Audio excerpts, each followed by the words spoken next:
हमारे जी आप त्रिपुरा एक जगह है, स्टेट है उसको। माँ त्रिपुरा सुंदरी के चरणों की धूल में मैं नारा। वहाँ के मुख्यमंत्री थे अभी, उनकी धर्म। मैं कुछ नहीं, सिर्फ चरणों की धूल में विचलित हूँ, भ्रमित हूँ, मन में बहुत द्वेष है।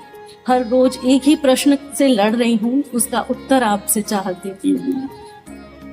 मैं मर्यादा पुरुषोत्तम राम की मैं भी उतनी ही भक्ति करती हूँ। निरंतर मेरे शिव के आराध्य के साथ मैं जुड़ी हुई हूँ।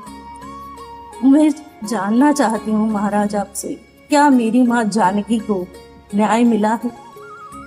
ये संसारिक लोगों ने लीला में और संसार के दोनों को क्या आप एक जोड़ रहे हैं? क्या दिव्य चिदानंद में लीला को आप त्रिगुणात्मिका मलिन माया की लीला से जोड़ेंगे? पहली गलती है। भगवान श्री राम त्रिकालज्ञ सर्वज्ञ हैं। भगवान श्री राम के निज जनों में एक गर्व प्रकट हुआ था।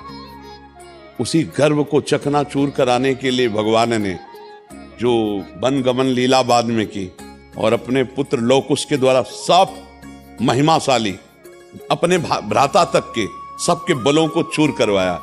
और इसके बाद माता जी का प्रादुर्भाव पृथ्वी से ही हुआ था। माता जी पृथ्वी में ही लीन हो गई। ये तो मानना ही पड़ेगा कि जब भगवान अवतार लेते हैं तो अंतर्ध्यान की लीला करते हैं, तो कहाँ अन्याय कहाँ हुआ? आपको जो लग रहा है कि एक धोबी के कहने से प्रभु ने ऐसा किया, नहीं, निमित्त बना करके अपने समस्त निज परिकर के गर्व का मर्दन कराने के लिए लौकुश को वाल्मीकि के आश्रम में प्रादुर्भाव कराना और समस्त अपने महारथियों के बल को चकनाचूर कराना और फिर उनको अपने राज सिंहासन पर विराजमान कर, अन्याय कहाँ हुआ? ऐसा लगता है। नहीं, आपको क्यों लगता है? आपको लगना ही नहीं, क्योंकि आपकी बुद्धि जो है वो त्रिगुण माया के अंतर्गत है और भगवान की जो लीला है वो त्रिगुणातीत है। चिदानंद में देह तुम्हारी विगत विकार जान अधिकारी। ऐसा नहीं, आप उस विषय को नहीं जान सकती है। जब तक उस कोटि की दिव्यता नहीं होगी तब तक आप उस दिव्य लीला को कैसे समझ पाएंगे? जैसे हम आप मिल जाएं, अब इनके आगे हमको आपको खेल दिखाना है, तो हम आप बैर विरोध का अगर भी खेल करेंगे तो इनको लगेगा कि गुरु शिष्य में बैर विरोध कैसे हो सकता है। लेकिन जब ये हमारे आपके रास्ते को जानेंगे तो हंस देंगे कि दोनों मिल के चले थे, इसलिए ऐसा खेल खेले थे। तो रावण कुंभकर्ण जय विजय है ना, भगवत पार्षद ना, भगवान का अवतार एक लीला विनोद के लिए हो रहा है ना। तो जानकी जो भगवान की अर्धांग से प्रकट हुई है, वो भूमि से प्रकट होने की लीला है। भगवान की अर्धांग है जानकी। जैसे शिव और शिवा अभेद हैं, ऐसे राम और जानकी अभेद हैं, ऐसे राधा और कृष्ण अभेद हैं। इनकी लीला जो होती है उसमें रहस्य छुपा होता है। तो अपने जनों, अब भगवान के निज जनों का गर्व कौन मर्दन कर सकता था? भगवान का अंश ही कर सकता था। अब भगवान अयोध्या में रखकर ऐसा नहीं कर सकते थे, इसलिए वाल्मीकि जी के आश्रम में उनको, हाँ, वो लीला है भगवान की और ये मिलकर लीला है। ऐसा नहीं है कि जरा भी कहीं भी अन्याय। धर्मात्मा जितने भी हुए हैं, महात्मा जितने भी हुए हैं, भगवान श्री राम के कहीं भी किंचन मात्र भी मर्यादा पुरुषोत्तम में इतना भी दोष नहीं निकाल सकते। तो फिर वो अपनी प्रिया के साथ ऐसा कैसे कर सकते हैं? वो तो उनकी अर्धांग है, उस लीला को समझना है। तो आप उनमें पहले तो ये भाव हटा दीजिए। हाँ, वहाँ लीला थी जिससे सबको बांध दिया, सबके अभिमान को चूर कर दिया। आप देखो ना, और फिर आकर के विराजमान होते हैं अयोध्यापति के समीप आकर ही तो विराजमान होते हैं। और जानकी जी का प्रादुर्भाव भूमि से हुआ, इसलिए भूमि में अंतर्ध्यान हो गई। और अंतिम लीला आप कृष्णावतार में देख लीजिए, अपने सामने अपने वंश को कटवाते हैं कि नहीं कटवाते?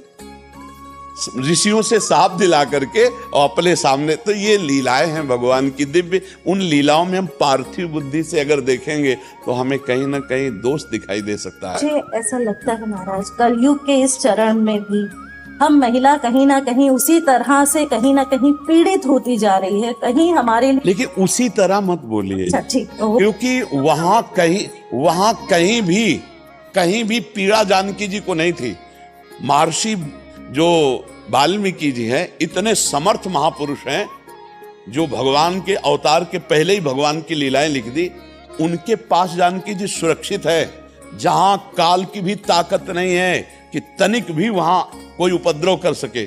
तो अन्याय शब्द या उनके साथ कोई अनीति, ऐसा आज जो आज का जो समय, हम कलयुगी प्राणी हैं, हम वासनाओं से युक्त हैं, हम सुख चाहते हैं, सुख देना नहीं चाहते। सुख भोगने की लालसा से अन्याय होता है, सुख देने की लालसा से कभी अन्याय नहीं होता। हम सब सुख लेने की लालसा में, इसीलिए ऐसा नहीं कह सकते कि केवल स्त्री के साथ ही अन्याय होता है। जहां सुख लेने की लालसा है वहां अन्याय है।